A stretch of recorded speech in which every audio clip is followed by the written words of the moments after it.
There we would just gather on a nightly basis and sit at Dr. Lad's feet, and the wisdom would flow. Well, every time I hear you talk about plants, it's like this love affair. We have these farmer friends that we were at their house the other day talking to them about drinking urine, cow urine, and all this stuff, and they take Shilajit, you know? Yeah. Like that was not gonna happen a little while ago. Yeah, the farmers in Asheville were like, have you heard of Ayurveda? I was like, I take Shilajit every morning. I was like, no. So the whole purpose of that trip is we had heard about a sustainable source of Jatamansi in the Nepalese Himalaya, and we're like, okay, let's go check it out.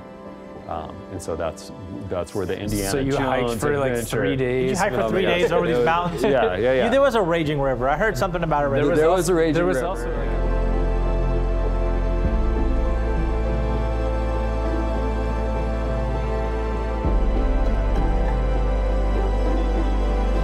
Kevin, nice to see you. Yeah, good to be here. Welcome to our table here. Nice. Kevin Casey is the co-founder of Banyan Botanicals and an old friend of both of ours. And We love this guy. Awesome.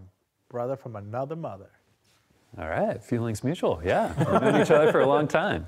Yeah. Yeah, thanks for coming in, Kevin, all the way to Asheville. And you're stationed out of Ashland, Oregon. That's correct. Yeah, we're bridging the ashes, Ashland and Asheville, the two coasts. Yeah, happy to be here in North Carolina. Yeah, that we are. Well, this is our first podcast, and we're excited to have conversations with people that are into plant medicine, plant consciousness, healing, just interesting conversations that we feel that need to be had, you know, and so thanks for joining us. creativity, art, spirit, kind of wherever we flow, wherever shows up. Yeah. Yeah, absolutely. So, Kevin, you want to tell us a little bit about, you know, Banyan Botanicals, just such an amazing company that you were there, you know, as a founder, and it's grown into such a impactful organization. You want to talk a little bit about, you know, how did it all come about? Yeah, I want to hear about the founding. It's such a cool story of where you guys began to how it kind of evolved and grew into what we know it as today. Yeah, right. With any question like that, it's always like, okay, where exactly to start, right? Because I feel like my whole life kind of unfolded in a way that evolved into what Banyan Botanicals has become. But I'd say a good starting point is with Dr. Vasant Lad in Albuquerque, New Mexico, which is where I decided to study Ayurveda. And that came out of a love for yoga and meditation, and as my practice in those two sciences became deeper, I learned about Ayurveda and was like, oh, I want to study that. And so at the time I had been, you know, I grew up and lived on the West Coast and moved to Albuquerque in the desert and began studying with Dr. Lad. And So what year is this? Because Dr. Lad, there was not many people studying with him at this time, right? okay, yeah, this is 1993. So I was 23 years old. Like I said, I grew up in Southern California, surfing, went to school in San Diego. Yeah, it was a big move for me to go to New Mexico. But what a wonderful experience to be at the, you know, in the presence of Dr. Lad, the amazing teacher that he is, and to start learning about the wisdom of Ayurveda. Yeah, I was all in from the very beginning. Did you know who he was in a bigger sense when you got there? You know, when I figured out that I wanted to study Ayurveda and started researching it, all conversations tended to lead to Dr. Lad as being the person to study with. I mean, at that time, there wasn't a lot of options, but for sure, the Ayurvedic Institute and Dr. Lad were like the place that I became aware of as like, okay, this is where you need to study if you're going to study in the United States. And so, yeah, showed up. It was much more informal of an education program than it is now. I mean, it's just evolved to be such a sophisticated, comprehensive offering. There, we would just gather on a nightly basis and sit at Dr. Lad's feet, and the wisdom would flow. And yeah, it was just a super beautiful experience. And it was super transformative in my own life as I learned about Ayurveda and how to apply the wisdom to my particular situation, and to continue to understand how to cultivate self-awareness and make different changes to diet and lifestyle, and just allow the healing to unfold. And so I saw that happening in myself, and I saw that happening with my fellow students and the people that had gathered around Dr. Lad. And I was like, this is amazing. Ayurveda has so much to offer our Western culture, and I want to be part of it. And I'm 23 years old. Lots of people were there to become Ayurvedic health practitioners, but there wasn't really licensing at that time. There's still not really licensing. And so it wasn't super clear to me like where my place was. I just knew I wanted to be part of this new thing that was forming. And how many students were there? Not very many, right? I think in my class there was actually a fairly good number. There's probably 35 of us. Wow. Okay. Yeah. It was a pretty good sized class, and the demographics was pretty diverse. You had lots of people of various ages. As a 23-year-old, I was probably one of the younger, if not the youngest person in the class that year. And it was all age ranges. And people from different backgrounds. You had some, like medical doctors or chiropractor, people that had different exposures and professionalism within the health industry, to people that were just there for their own, self-improvement or self-knowledge. Yeah.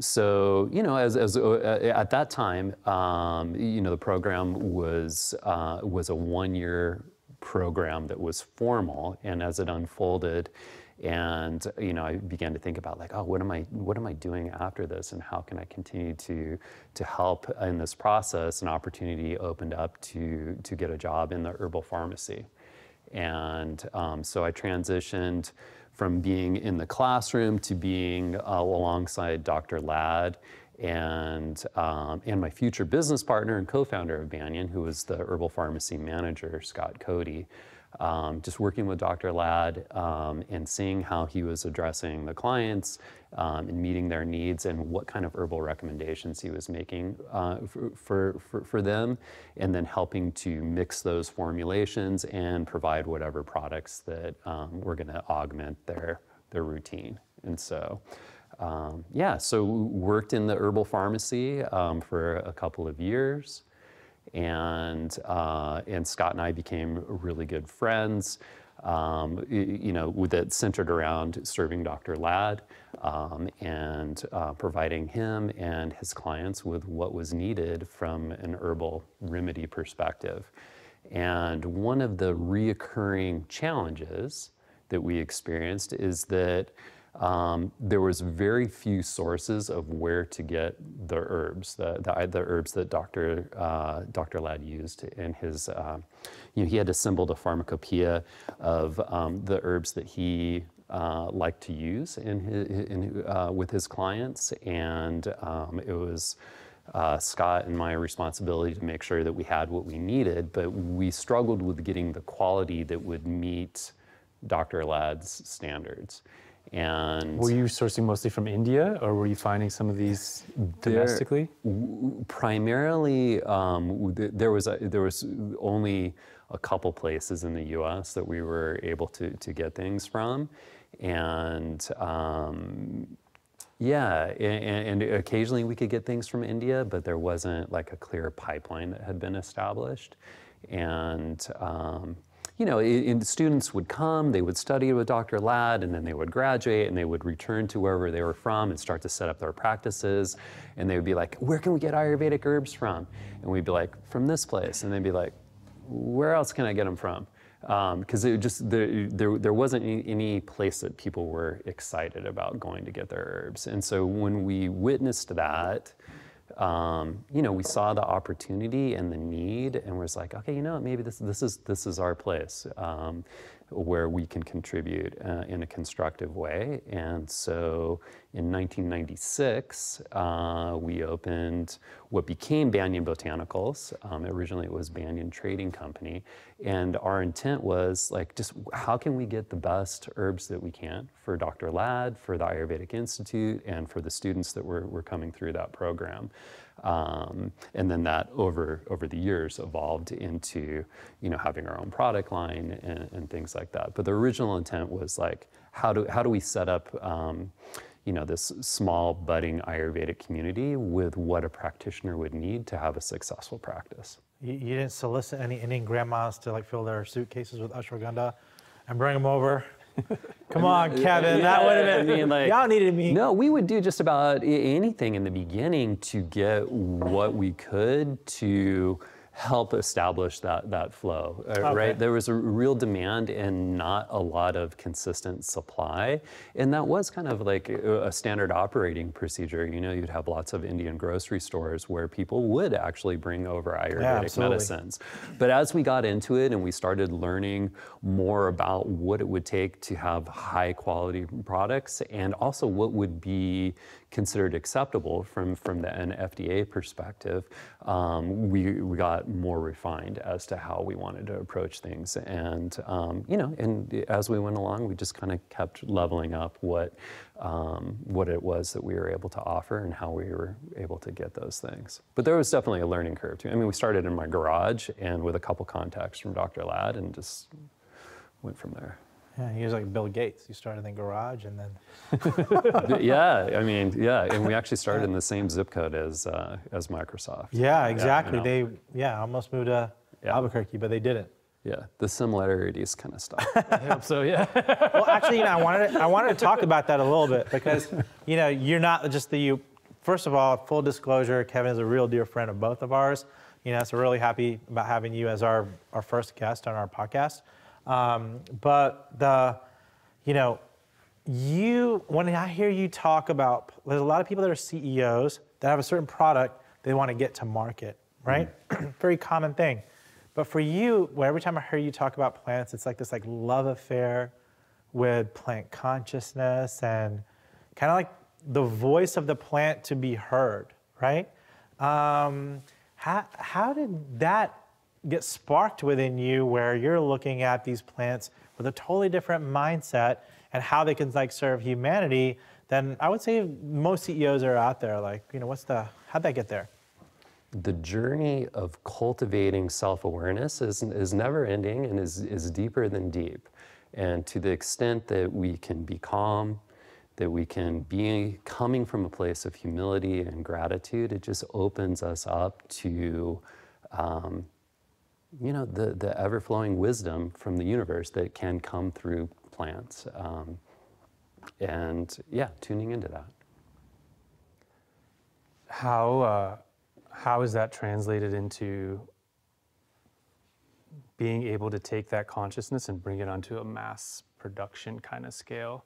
Because that can disconnect very easily. And I feel like you guys work really hard to keep that connection to the extent of developing your own farm and, Yeah. So I think it has to do with how we identify as a company, right? Like we are a dietary supplement company that sells herbal products, but we think of ourselves as being an Ayurvedic lifestyle company.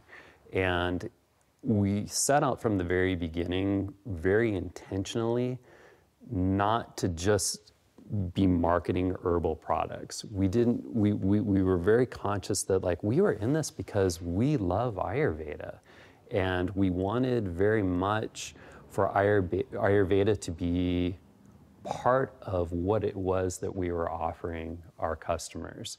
And to do that, we felt that it was very important to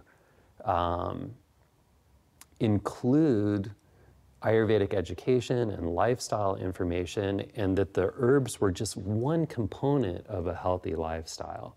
And because we approach it from that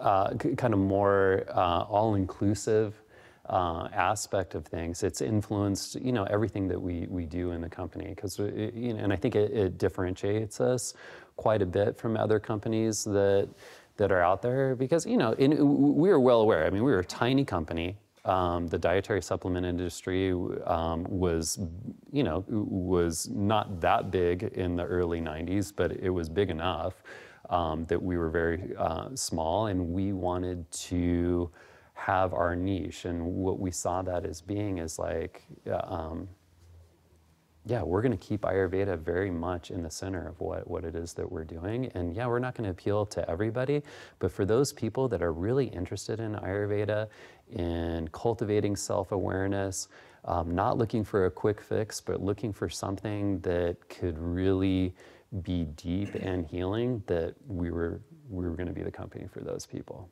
So. Yeah.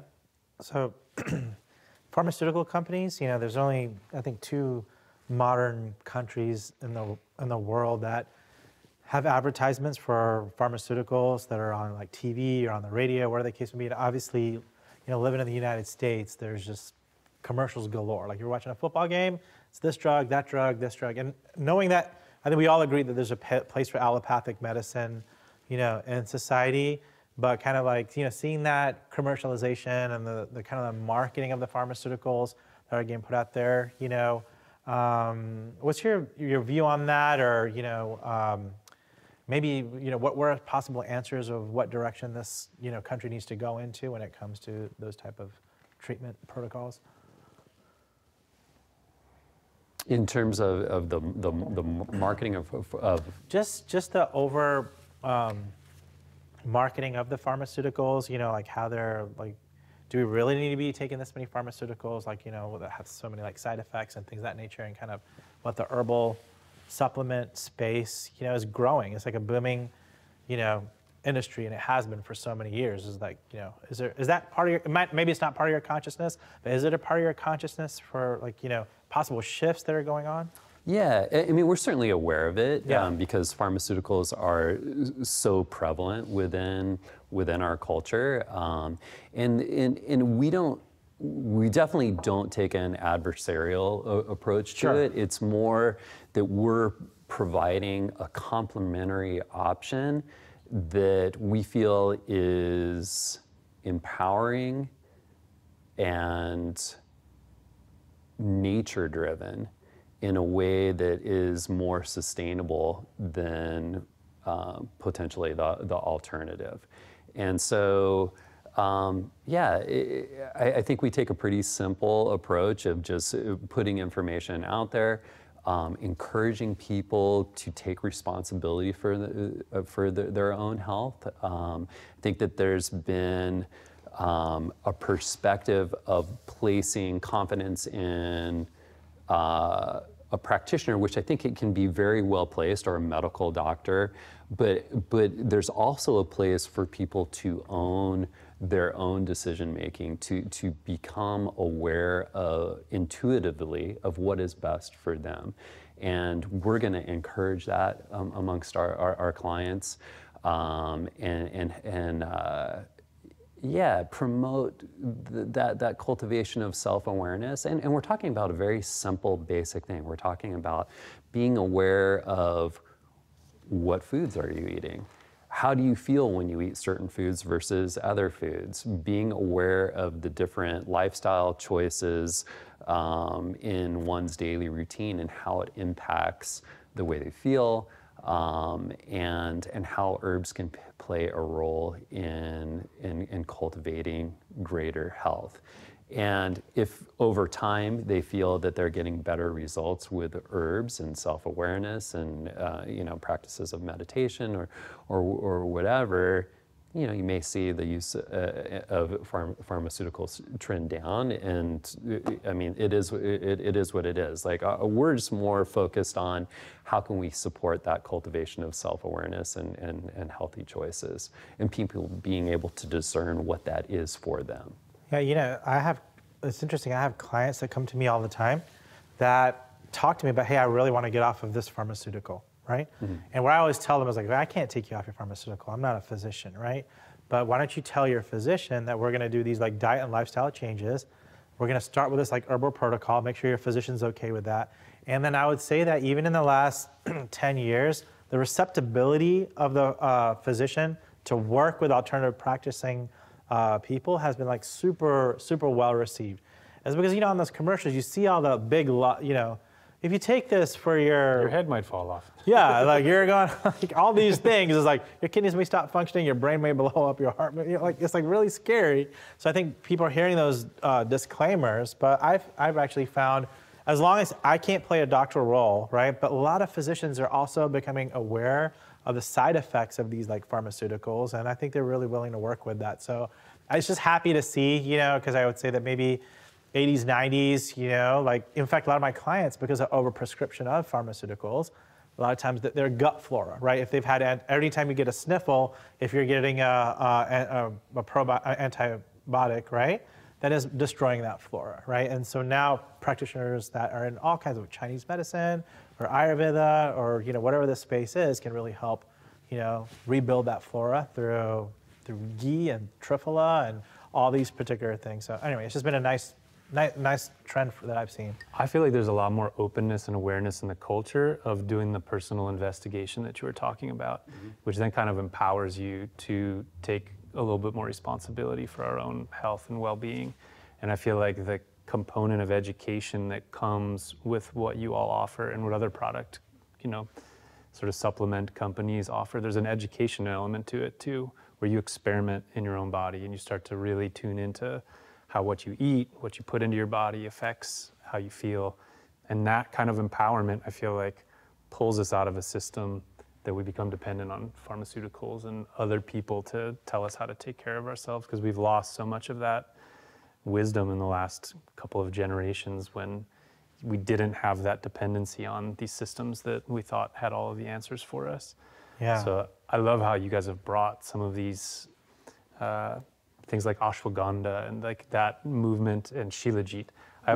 We have these farmer friends that we were at their house the other day talking to them about drinking urine, cow urine and all this stuff, and they take shilajit, you know? Yeah. Like that was not gonna happen a little while ago. Yeah, the farmers in Asheville were like, have you heard of Ayurveda? I was like, I take shilajit every morning. I was like, no, I was like totally like taken aback. But, and that's this massive shift that's going on where people are so aware now of, and I love the word empowerment. You use the word empowerment.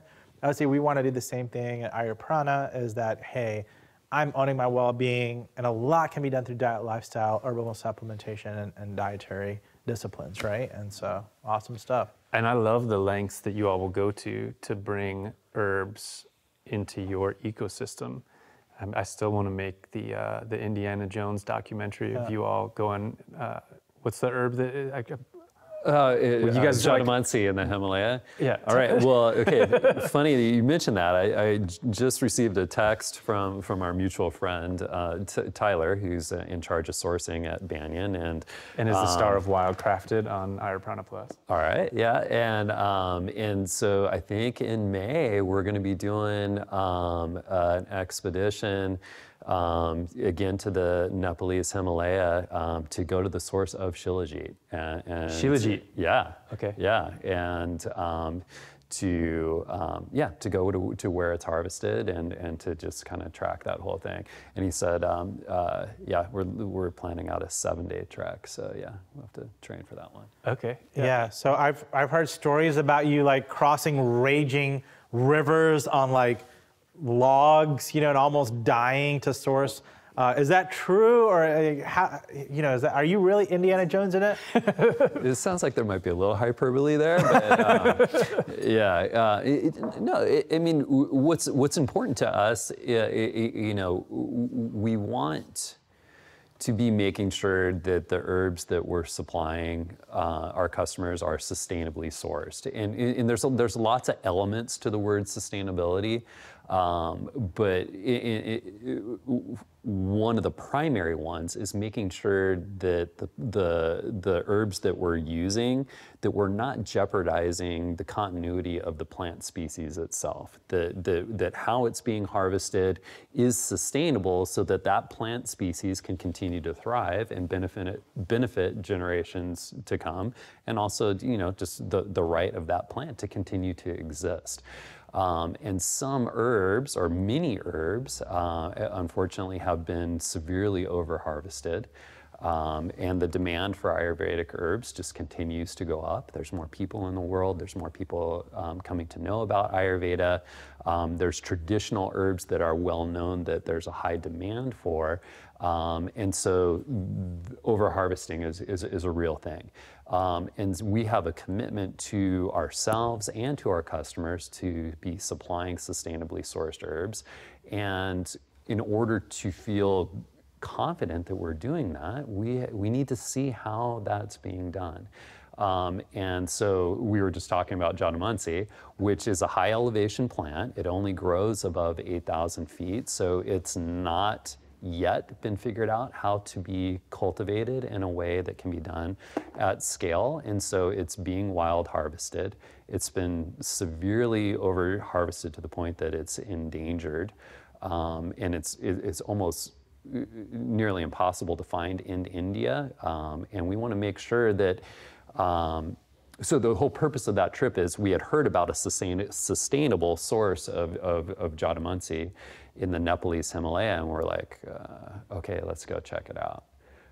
And so that's where the Indiana So you Jones hiked for like adventure. 3 days. Did you hike for 3 days over these mountains? Yeah. There was a raging river. I heard something about a raging river. There was a raging There was river, also like and- a small private plane that was being deassembled at a tiny Nepalese airport and put back together, and the plane before you didn't make it out of the mountains. Yeah, we could do a whole podcast just on That trip. on that trip. Yeah, there's definitely some significant trials. And, it ended up that we weren't able to verify that this was a sustainable source. I mean, just the difficulty in getting to the plants made us think, like, how is, an inspector, right, because there's certifiers for sustainable projects, and we're like, there's no way this is, anybody's come out here and vetted this project, because we went through, What does it take to get an inspection license? Can we? That'll be another podcast. But yeah, just what we experienced just to get to the plants was a lot. And what we wanted to do is get to not only just get to the plants, but to be able to spend time with them, to see how they're harvested, to understand the plan for how it was going to be done sustainably, which takes, we needed to be out there for a week. And so this ended up being more of a scouting mission. And what we learned is that next time we come, we're going to need more supplies, we're going to need climbing gear, and a much better travel insurance policy. So. But the real question is, did you bring back any Jatamansi? We did not. All right, you live in your philosophy. We Trick took back, question. we had pictures, but yeah, we didn't bring back any samples. Yeah, that's kind of, it's interesting because we just had this conversation a little earlier today where we said, we don't need to over-harvest anything because we're surrounded by medicine in any geo-regional that you're at. And there's certain medicines that we're really familiar with, especially because we've studied Ayurveda. Yeah. All of that being said, I want to say the absolute opposite. Jatamansi, I was like, yes, I have taken Jatamansi, okay? But like the smell of it, and then even if you just put a little bit on your tongue, it is so divine. Yeah. Like you actually feel, like it is, I've never put anything in my mouth or smelled that kind of, you can just tell there's something magical and sacred about it. Now we should preserve it, and we should make sure that it's not over-harvested, but it's just such a divine, there's a presence to that herb, Yeah. I mean, right, like, Jatamansi is an herb that is, cherished by Dr. Lad. One that we learned about as being one of the best herbs for calming vata in the mind. And like, it has this amazing ability to bring calmness and centeredness, while at the same time being sattvic in nature, so it's uplifting. It also helps with sleep, but it doesn't have some of the dulling effects that a lot of herbs that are used to promote sleep have. And so, I mean, it's very special, and it's something that we have such a deep respect for that plant that we can't be part of being responsible for that not being around anymore. Absolutely. Right? Because Yeah. it's not something that's replaceable. So yes, right, every plant has medicinal benefit. That's something that we learn in Ayurveda. But every plant is also unique and special and has its special offerings as well. So One thing we were talking about earlier is bringing plants out of their native habitat and land and trying to propagate them in a different land. So with Jadamumsi, probably not particularly possible, even at higher elevations here.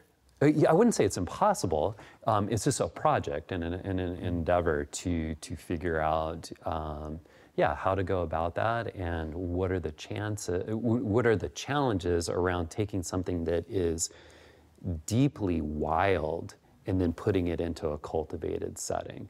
Like oftentimes when you're transitioning a plant into that kind of an environment, you have to work in collaboration with the plant to see if that's something that can be done. And there's lots of learning that goes on in that transition. And then how does that affect the medicine, right? Because the wildness is an inherent quality to it that's changed when it's in a cultivated setting. And so how does that impact the medicinal qualities of it as well? And so those are, to me, those are fun and interesting questions and adventures to go on and to learn. But it does take time and resources. So. That's part of what we found so fascinating about Joe Hollis, the subject of the short film that we made. He passed away shortly after we made it, but he'd spent his life experimenting with how do you create this habitat of these different herbs and foods and plants that can sustain us in the wild. Like he was basically wildcrafting on his property, more or less, with some garden space, but a lot of it, like with the Zhao Gulan that he brought in from Japan or China, and grew in the United States for the first time, and just kind of let it go wild, all over his land. No, that was fascinating short film. Yeah, I really enjoyed it. But yeah, I think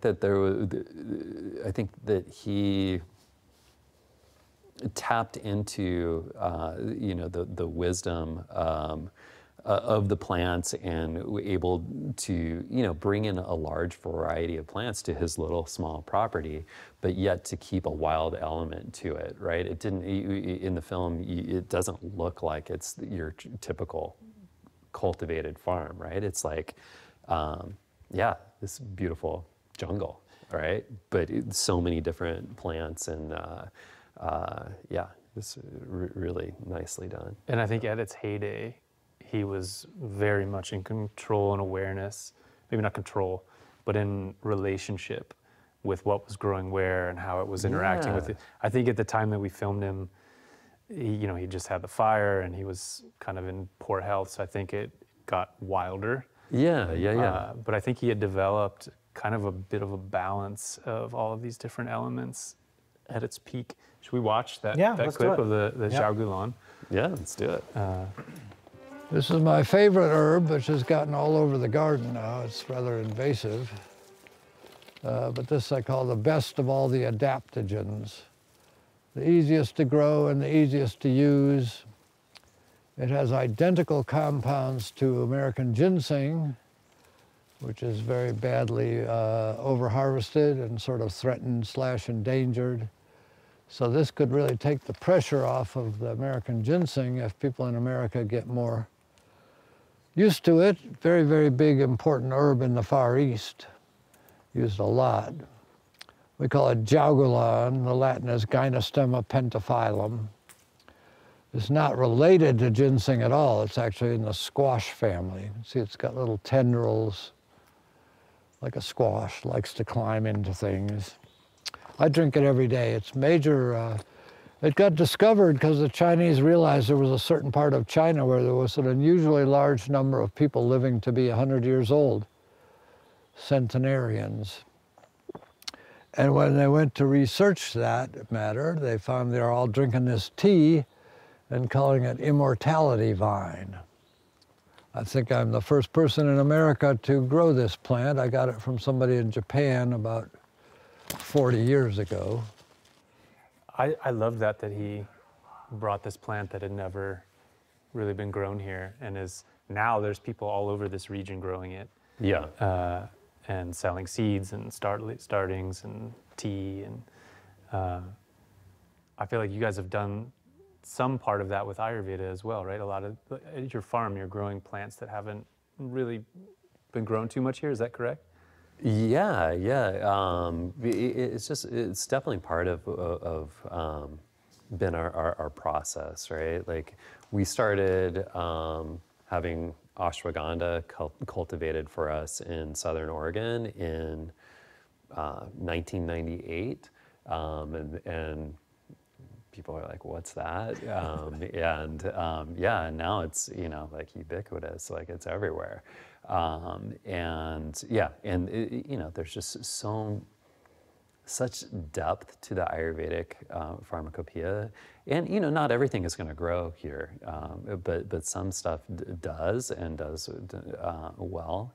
And so like on our farm, we're growing ashwagandha and bringaraj and Tulsi, and a variety of other things that work here.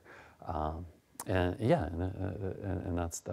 that's cool. One of the things I loved about that clip, immortality vine, right? Like, I mean, like that's an amazing name to refer to it as, but just taking the pressure off of another herb, right? In this case, American ginseng. And I think that there's a real need for that. Like we mentioned earlier that, all plants have medicinal benefit, but there's a concentration of 100 or so herbs where the benefits are very well known and there's a huge demand for them. So over the coming decades, if we can kind of spread out that demand so that it's not concentrated in any one particular area, we can minimize, especially for the ones that are not easily cultivated and are being harvested from the wild, to reduce the pressure on those so that the things can be more sustainable. Well, the one he mentions is ginseng, which in this region, on where I live on the land, there's ginseng hunters, they call them. Yeah. People will break onto your land. Yeah. And steal and harvest all of the wild ginseng out of. There's these two older ladies in our neighborhood that were chasing people out with guns that were coming in up into our land trying to steal all the ginseng. Yeah, right. And so overharvesting is a complex issue. So part of it is in the diversification of plants that we're using as medicines so that we can decrease the demand or at least spread the demand out. Because if people still want American ginseng, it creates that demand for it, which drives the price higher, which creates the conditions that are going to make some people want to go in and take it from other people's land. And also the social dynamics of it. Maybe here in Appalachia, where there are families that for generations have been, their source of income, either primary or secondarily, has been from wildcrafting herbs. That's something that needs to be addressed too, right? Because you can't expect people that are trying to feed their families to just have that stopped, right? And that may be the case here in some places, but it's certainly the case in other parts of the world as well, right? You have people that are just trying to feed their families, and if you have, like in the case of American ginseng, it's a root. If you pull the root out, the plant is not there anymore. Yeah. And if you pull all of it out, then it's really not there. Yeah. So, just so you know, Ada, who works with us, has a trademark on immortality. Oh, okay. Nice. She does? Are you kidding? Are you serious? I'm you never know with that Ada girl. She might have that trademark.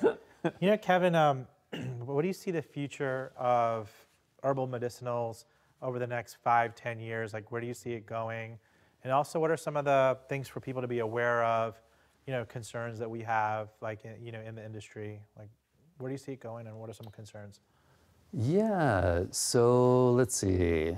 Where do I see it going? So in general, I think that the awareness that plants have tremendous medicinal benefit, that awareness is just growing, and I think that we're going to continue to see a trend of herbal medicine just getting more and more popular, right? It's something that has been well known for ages, and then we kind of, at least here in the West, have drifted away from that, and now there's a resurgence, a rediscovering of that. But I also think that there's a tremendous amount of exploration and discovery in front of us, because we're aware that, you know, all plants have something of use to offer, but it takes time to be in relationship with the plants and understand what those gifts may be. So I think that there'll be lots of study and cultivating of those relationships in the decades to come. In terms of challenges, gosh, there's so many different, I guess, fronts of challenges, right? Like certainly sustainability for the known plants that are being over-harvested and used, that's a very real issue. The impacts of changes in the climate is very real for the people that are actually cultivating herbs and seeing the changes in weather patterns and in the seasons and things like that, and what that does to production and availability of herbs is something that we continue to be learning about and needing to adapt to. There's always, you know, the regulatory environment that can be challenging and increasingly challenging depending on the trend of the day, basically. But that's something that will continue. So you'd want less regulation? Yeah, I mean, thoughtful regulation that takes into consideration all stakeholders, right? I think that there does need to be responsibility and awareness, but it should be favorable to more use of medicinal herbs, and also opening up the landscape for what people can share about their experiences with herbal medicines. You know, currently the FDA has us kind of boxed into, right? I mean, probably most people have seen the statement, this product is not intended to treat, diagnose, or cure any disease. That's, you know, mandated by the FDA to be on any dietary supplement product, which is fine, and we're able to operate within that. But we also think that it would be nice at some point to evolve into a place where someone could actually share their experience that might be disease related. Like, for example, if we're selling, well, first of all, when we name a product, so like we have a product that we call bronchial support, which has been in active use in my house these last couple weeks. Right. My wife loves it. Dylan and Marie have been drinking it.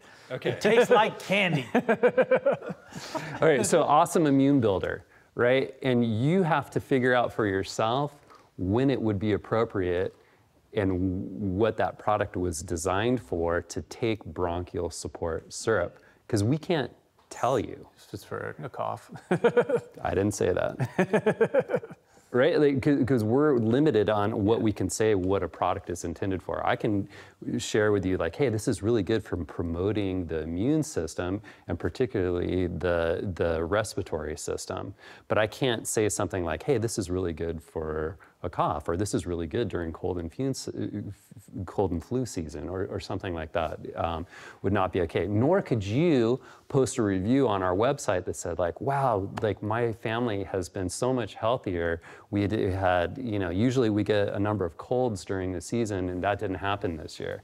We'd be like, oh, that's cool to hear, but we can't post that on our website. We could post it on our website. It's right? kind of, what you think about it, it's kind of unfair, right? I mean, I think that obviously we don't want everyone running around talking, you know, that they're doctors. So, yes, this could probably help this ailment that you have, and at the same time, consult with your physician to make sure that, Yeah, right, and we get it. I mean, there needs to be some curtailing of people not just saying anything, but there needs to be some balance in there so people can actually understand what the herbs really have to offer and what people's actual experiences in taking them and what the real benefits are. Traditionally used to treat this or something, but not, Well, we've also It's a come to tricky a thing. place where the people who are allowed to say those things have become so untrustworthy that people just don't know what to believe at this point. I feel like the people that have the right to say this does this and this does that, a lot of people don't trust those people anymore. So then where are we left when it's kind of, I feel like we're at that moment where a lot of people have lost faith in that system in the last years. And it's a little bit of a free-for-all of people trying to figure out how to take care of themselves when they don't have a place of trust to go. I think the needle shifting quite a bit to where more and more people are, like we have 140 students studying Ayurveda right now. There's dedicating 1 year, 2 years, or 4 years to study it. You have physicians, you have like medical professionals now that are really understanding that, hey, I didn't learn this in medical school. I didn't learn about nutrition in medical school. I didn't learn about herbal supplementation in medical school. I mean, like, that's not much. Like, if someone went to medical school and they learned about, the 50 most popular herbal supplementations that your patients are going to use, it'd probably make them better doctors, right? Because whether they like it or not, people do, they have like grandmothers and they have herbs that have been generationally part of their ecosystem of how they heal themselves, So I think that there's been a huge curiosity of medical professionals seeking out herbal knowledge, and the whole concept of functional medicine is actually coming from people using supplements so much to heal, and now having some type of organized structure for physicians to heal. So I really am excited about what's going on. One of our friends that we work with here, Ayurprana Vrenda Devani, she's a physician, and we're rolling out those type of courses for medical professionals. So we're super optimistic, but we do need to make progress, though. I think that familiarity of these things and the society, and definitely our medical professionals. Yeah, I think we were talking earlier today offline about grassroots and the people guiding what's coming from above in terms of regulation and stuff like that. And it's just the case that people are having tremendous positive experiences, and that's driving a demand to use more and more dietary supplements. And I think that the medical community is seeing that and evolving to incorporate more of an acceptance of that, right? I think that like things are evolving in a positive way. They are. And it will continue. So one thing that I think has been interesting to watch is cannabis and now psilocybin, the legalization and what it does to that industry. So I know when so you're in Oregon, your farm and where you guys are working, where Oregon is the first state to legalize psilocybin. Isn't Oregon the first state to legalize everything? I think that's the testing ground. Isn't that what y'all do out there? I know one thing I wanted to make a film about when it was happening in Colorado was when they gave the license to grow marijuana, however many years ago it was. They gave 10 licenses, and they were basically given to people that were like big corporation, big business, that had never worked in that arena before. And they came in and they were using different pesticides and fertilizers and things that had never been tested in that range. And there was a lot of people that had major, major concerns about the way that was entering in. And this kind of mixed bag of when something reaches a point where there's a swell of popularity that it becomes regulated in some way, and what that regulation, and there's been a lot of conversations with this with Ayurveda in general. Is it better if it stays a little bit under the radar so you don't have to deal with that? Or is it better that the popularity, so I'm wondering what you have seen with the psilocybin particular in Oregon, because that's kind of the newest one that's kind of made its way in. The marijuana has become quite prevalent in the US at this point, but the psilocybin is newer. Boy. Okay, so this is out of my realm of expertise. We talk about stuff out of our realm all the time.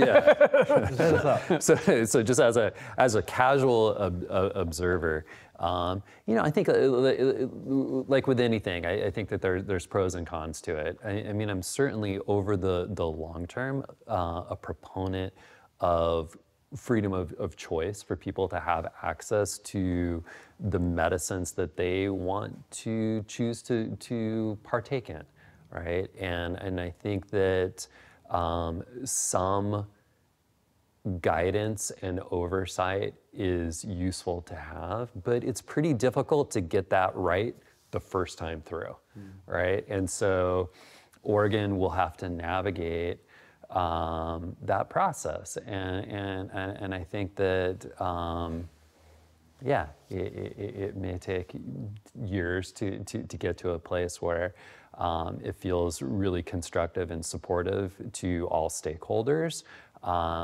But at least it's a beginning, right? And there's more freedom than there was before that became legal. So, yeah. Yeah, I think that, you know, like results matter. So, you know, you've seen the growth of, I mean, you know, Ayurvedic herbal industry would not have grown if there wasn't efficacy. At the end of the day, people are not going to spend money on something that there's not efficacy behind, right? And I think with like psilocybin and even MDMA, which is, you know, MDMA, there have been so many positive results of people with post-traumatic stress disorder from the military, like veterans that are being like treated and helped. And so it's kind of like, you know, End of life patients. End of life patients. So it's just, it's all like just bubbling to the top. It's kind of like the human revolution. You know, humans will find their way, you know, from a grassroots perspective.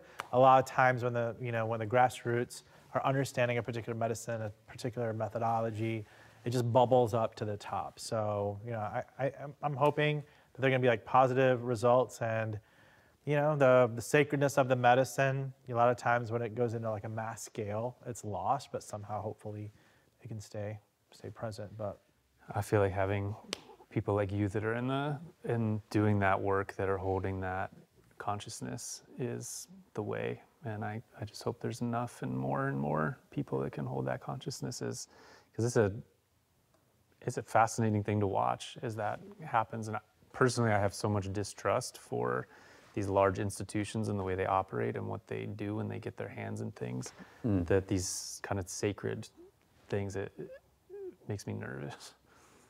Yeah, yeah. Well, as someone that participates in herbal industry events, I can tell you that there is lots and lots of amazing, inspiring people out there doing really good work.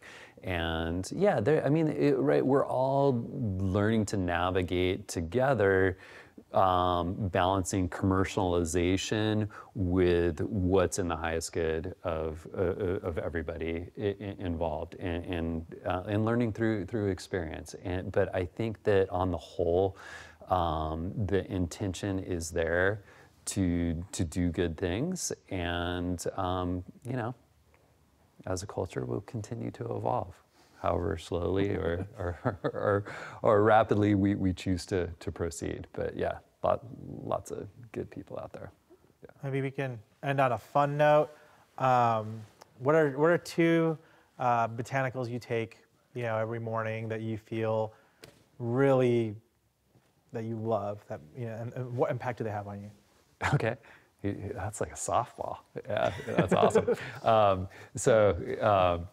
Ashwagandha, we talked about earlier, it is just such my lifelong companion. It's an herb that I think is particularly suited to my constitution, and it's the kind of herb that it is well suited to lots and lots of people. But for me, it's very calming and very grounding. It also is energizing, and just something that yeah, I take on a daily basis. And just in what form?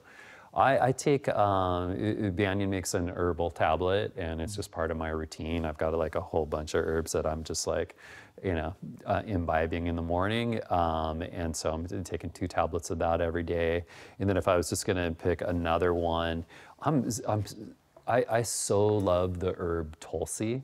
And it has so many benefits, but it's really good for the immune system, it's good for the heart, it's good for the lungs. It also is sattvic in nature, and it's uplifting. And I think at this point, it's one of those herbs that is yet to have its day. Like, when we went through the whole COVID situation, that was an herb that I was just wished everybody knew about for promoting their immune system and the respiratory tract, because it's so amazing. It's such a sustainable. It's very easily cultivated, and so it's very, it's a sustainable herb that is just super good for the immune system, and yeah, I wish everybody knew about it. How many milligrams? How many milligrams for both? Do you know? I know you said 2. So I'm taking 2 tablets, and the tablet is 500 milligrams, so it's 1,000 milligrams or 1 gram a day. That's my routine.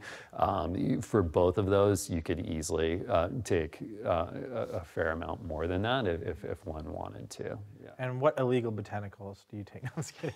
You said that last one was a softball, so I'll give you a little bit harder. No, I'm just kidding. You don't have to answer that. We'll talk about that after we get off camera. But go ahead. You're gonna. You were talking about how Jadamumsy was such a beautiful plant that is just, no doubt. I feel the same with Tulsi. There's something about that plant that is just so peaceful. Yeah. It's like, there's the smell, the feeling around it. It's just kind of like, it feels like your whole nervous system soft. We used to have one and I would just eat a leaf every day. Yeah. Just one leaf. And there's something that was like peace. It is a beautiful, beautiful plant. Yeah, for sure. All right, Kev, thanks, for stopping by. Yeah, and we're very grateful for everything that you do and the change you're putting into this world. And we love you, and however we can support. If someone wants to learn more about Banyan Botanicals, where should they go? Yeah, easiest place is banyanbotanicals.com. Our website, it's got all kinds of good information on Ayurvedic lifestyle and of course herbs and products to support health and well-being. So. And hopefully in May, I'll be joining you all for a Nepalese trek. Yeah, let's do it. Get some Shilajit. Yeah. I will not be joining you when y'all go to Nepal, but I will be using this ear oil from Banyan Botanicals. Lubricate your ears in the fall. Nice. Excellent. All right. Thanks for having me. Yeah, absolutely. Take care, brother. Cool.